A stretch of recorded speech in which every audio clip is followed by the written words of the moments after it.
Hey guys, welcome to world affairs. मैं हूं प्रशांत धवन। आज के समय इजराइल और पैलेस्टाइन के बीच में जो वायलेंस चल रहा है इसको एक हफ्ते से ऊपर हो चुका है ना। मुझे याद है करीब 5 से लेकर 6 दिन पहले ये न्यूज़ सामने आई थी।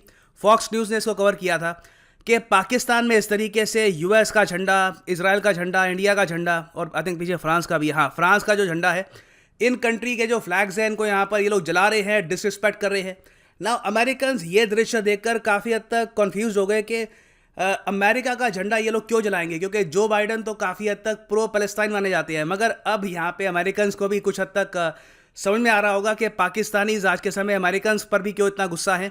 जो बाइडन ने हाल ही में एक बहुत ही ज़्यादा इंपॉर्टेंट स्टेटमेंट दिया। इन्होंने यहाँ पर यह कहा है कि इजराइल के पास पूरा अधिकार है कि वो खुद की रक्षा कर सकता है। ये बहुत इंपॉर्टेंट स्टेटमेंट है। यहाँ पे आप देखोगे But Israel has a right to defend itself when you have thousands of rockets flying into your territory. But I had a conversation for a while with the Prime Minister of Israel, and I think that my hope is that we'll see this coming to conclusion sooner than later. Thank you. What's your take on the end of your meeting, sir? Were you optimistic coming out of it today? Which one? Israel has the right to defend itself. Biden ने यह भी add किया कि जब आपकी तरफ हज़ारों rockets आपकी तरफ उड़ते हुए आ रहे हैं, आपकी टेरिटरी को डिस्ट्रॉय कर रहे हैं, तो उस वक्त इजराइल के पास कंप्लीट राइट है और वो खुद की रक्षा कर सकते हैं ना। ये जो स्टेटमेंट है ये माना जा रहा है यूएस की तरफ से ग्रीन पास है इजराइल को कि अगर आपको बड़े स्केल पर बॉम्बिंग करनी है गाजा पट्टी की या फिर पैलेस्टाइन की और लोकेशंस की, तो यहाँ पे आप कर सकते हैं। और इससे डर देखो यूएन को ये लग रहा है कि पॉसिबिलिटी है कि फुल स्केल वॉर भी हो सकती है इजराइल और पैलेस्टाइन के बीच में। क्योंकि अभी के लिए आप अगर देखो तो जो गाजा पट्टी है यहाँ पर 67 लोग मारे जा चुके हैं। ऑफकोर्स ज़्यादातर जो ये लोग हैं ये इजराइल की बॉम्बिंग से मरे हैं। इजराइल में अभी के लिए 7 लोग मारे जा चुके हैं। एक इंडियन नेशनल भी आपको पता होगा, 33 साल की एक इंडियन वुमन भी मारी गई है इजराइल में बिकॉज ऑफ पैलेस्टीनियन मिसाइल। और यूएन ने यहाँ पर वार्निंग दिया ऑफिशियली कि जिस तरीके से ये कॉन्फ्लिक्ट बढ़ती जा रही है यहाँ पर एक फुल स्केल वॉर हो सकती है। मतलब कि इजराइल यहाँ पर वेस्ट बैंक और गाजा पट्टी पर बहुत ही बड़े स्केल पर अटैक कर सकता है और इनका बहुत सारा लैंड फिर से कैप्चर कर सकता है। क्योंकि आप अगर इतिहास में देखो तो जब भी पैलेस्तीन और इजराइल के बीच में वॉर हुई है, इजराइल की डिसाइसिव जीत हुई है और हर बार इजराइल ने यहाँ पर लैंड गेन किया है। आप अगर देखो सबसे पहले 1948 में वॉर हुई थी इजराइल और पैलेस्टाइन की। ये थी फर्स्ट अरब इजरायली वॉर। जो फर्स्ट अरब इजरायली वॉर थी इसमें इजराइल ऑलमोस्ट अकेला था, यूएस का आउटसाइड सपोर्ट था, मगर इजराइल के अगेंस्ट खड़ा था यहाँ पर Egypt, Jordan, Iraq, Syria, Lebanon, Saudi Arabia, north Yemen. उस वक्त पाकिस्तान बिल्कुल एक यंग कंट्री था, मगर तब भी इन्होंने यहाँ पर फाइनेंशियल सपोर्ट, अपने वेपन्स, जो भी इनके पास कुछ भी मिलिट्री इक्विपमेंट था, ये पाकिस्तान ने एक्सपोर्ट किया था इजराइल से लड़ने के लिए। तो ऑलमोस्ट आप कह सकते हैं कि पूरा मुस्लिम वर्ल्ड एक तरफ था और इजराइल एक तरफ, मगर फिर भी इजराइल ये वॉर जीत गया। फिर उसके बाद आप अगर देखो तो 1956 में सुएज क्राइसिस को लेकर एक वॉर हुई थी। फिर उसके बाद 1967 में बहुत ही एक जो फेमस वॉर है 6 डे वॉर हुई, जहां पर इजराइल ने बहुत सारा एरिया कैप्चर कर लिया। इस वॉर में इजिप्ट, जॉर्डन, बहुत सी कंट्रीज ने अपना लैंड लूज कर लिया था। बाद में इजराइल ने बहुत सारा जो यहाँ पर एरिया है ये वेकेट भी किया, मगर जो पैलेस्टीन का एरिया कब्जाया था वो तब से लेकर अब तक रिलीज नहीं किया। वो एरिया आज भी इजराइल के कब्जे में है। और 1970s तक आप अगर देखो जो भी वॉर हुई है वहां पर इजराइल अकेला था। दूसरी तरफ आप अगर देखो तो 5 से लेकर 4 देश थे। इजराइल की जो सेना थी ये भी काफी छोटी पड़ गई थी साइज में। जो देश इजराइल के अगेंस्ट थे उनकी सेना डबल थी, मगर तब भी इजराइल ने ये वॉर जीती। तो अब आप सोच सकते हैं कि अब आज के टाइम में ऑब्वियस सी बात है कि इजिप्ट, जॉर्डन, इराक, ये सब जो देश है ये यहाँ पर वॉर में कूदने नहीं वाले। तो अब पॉसिबिलिटी है कि जो 2002 में हुआ उसका फिर से रिपीट हो सकता है। 2002 में क्या हुआ था कि इजराइल ने चुपचाप एक ऑपरेशन लॉन्च किया, ऑपरेशन डिफेंसिव शील्ड। और यह आप कह सकते हैं वॉर थी सिंपली बिटवीन इजराइल और पैलेस्टाइन। कोई और देश रास्ते में नहीं आया और इजराइल ने बहुत ही आसानी से जो यहाँ पर वेस्ट बैंक है इसका बहुत सारा एरिया कैप्चर कर लिया इस वॉर में। तो अभी के लिए देखो यूएन को डर यहाँ पर यह है कि कोई भी तीसरा देश बीच में नहीं आएगा, most probably because of US और इजराइल। और बहुत ही आराम से इजराइल फिर से बहुत सारा एरिया कैप्चर कर सकता है पैलेस्टाइन का। और इसलिए यहाँ पे आप देखोगे यूएन के जो ऑफिशियल है टू दिस एरिया, एक यूएन ने स्पेशल यहाँ पे ऑफिशियल डिप्लॉय कर रखे हैं। इन्होंने यहाँ पर यह कहा है कि Israel and Palestine escalating towards a full scale warfare. ना यहाँ पे मैंने ये भी देखा है कि सोशल मीडिया पे कुछ लोग यहाँ पर ये क्लेम कर रहे हैं कि नहीं, टर्की बीच में आ जाएगा। आज के समय टर्की लीड कर रहा है ग्रुप को। 4-5 देश है OIC के, ऑर्गेनाइजेशन ऑफ इस्लामिक कोऑपरेशन के 4-5 देश, जिसमें एक टर्की है, उसके अलावा सऊदी अरेबिया, फिर मलेशिया, फिर पाकिस्तान, फिर 1-2 और देश अभी आप गिन सकते हैं।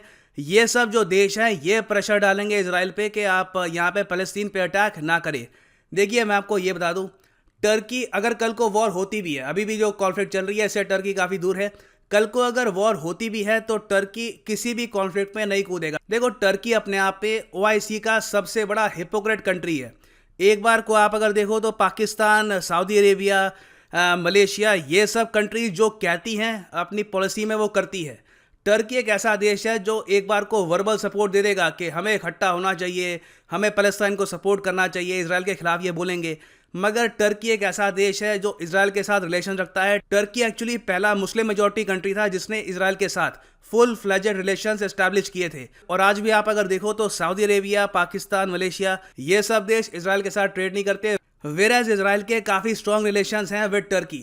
नाउ जो बाइडन की जो स्टेटमेंट है इस पर अगर हम वापस आएँ तो ये स्टेटमेंट एक्चुअली सबके लिए काफ़ी सरप्राइजिंग है, क्योंकि जो बाइडन ने जब प्रेसिडेंसी संभाली थी तब उस वक्त इन्होंने एक के बाद एक काफ़ी स्टेप्स लिए जो काफ़ी हद तक प्रो पैलेस्टाइन थे। फॉर एग्जांपल यहाँ पे आप देखोगे जनवरी 27 में इन्होंने अपनी पावर संभालने के विदिन 6 to 7 डेज में जो भी एड थी जो डोनाल्ड ट्रंप ने ब्लॉक कर रखी थी टू पैलेस्टीनियंस, इस एड को वापस रीस्टार्ट कर दिया। लोग ये अस्यूम कर रहे थे कि यहाँ पर जो बाइडन काफ़ी हद तक सख्त होंगे ऑन इसराइल, मगर इन्होंने यहाँ पर एक कंप्लीट टर्न लिया है, अपनी जो पॉलिसी है चेंज कर दी है। और इसका एक रीज़न भी है। रीज़न देखो यहाँ पर यह है, डोनाल्ड ट्रंप ने हाल ही में बाइडन की आलोचना करी है ये कहकर कि बाइडन की जो कमज़ोरी है, जो इनकी वीकनेस है, जो इनका लैक ऑफ सपोर्ट है टू इसराइल, इसकी वजह से आज के समय इसराइल पे काफ़ी अटैक हो रहा है। और अमेरिकन्स इस बात को लेकर काफ़ी गुस्सा है, क्योंकि ज़्यादातर अमेरिकन्स आप अगर देखो तो वो सपोर्ट करते हैं इसराइल को। तो देखिए ट्रंप की जो आलोचना थी इसका काफ़ी मैं कहूँगा इंपॉर्टेंट रोल था बाइडन के डिसीजन में।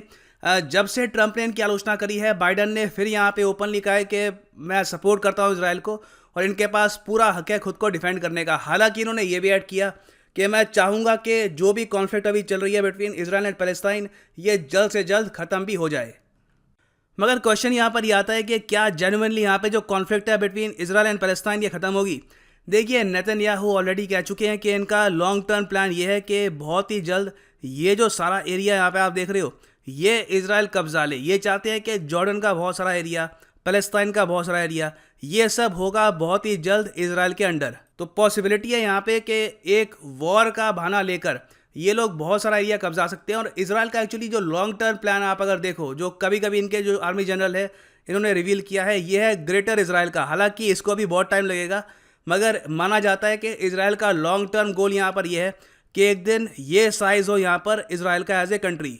फिर देखिए एक फाइनल बात यहाँ पर यह भी है कि इसराइल को काफ़ी हद तक सूट करेगा एक वॉर स्टार्ट करना, क्योंकि अगर मान लीजिए कि इसराइल बहुत ही बड़े स्केल पर वॉर स्टार्ट करता है तो ईरान ऑटोमेटिकली यहाँ पर गाज़ा पट्टी में जो हमास है इसके सपोर्ट में ईरान आ जाएगा। तो वैसे सिनेरियो में देखो इसराइल और ईरान की वॉर के होने के चांसेस काफ़ी हद तक बढ़ जाएंगे और ईरान की जो न्यूक्लियर डील होनी है विद यूएस इसकी पॉसिबिलिटी भी काफ़ी हद तक कम हो जाएगी। तो मेरे हिसाब से देखो इसराइल अभी पूरी कोशिश करेगा यहाँ पे एस्केलेशन करने की। अभी हो सकता है कि इसराइल काफ़ी बॉम्बिंग करे गाज़ा पट्टी की। अभी यहाँ पे यही बात चल रही है कि इसराइल अपने टैंक्स मूव कर रहा है, तो पॉसिबिलिटी है कि इस रीजन में अभी काफ़ी कॉन्फ्लिक्ट होगी। देखना यहाँ पर यह होगा कि ईरान क्या इस कॉन्फ्लिक्ट में खुद को डालता है या फिर ये लोग इस कॉन्फ्लिक्ट से खुद को दूर रखते हैं।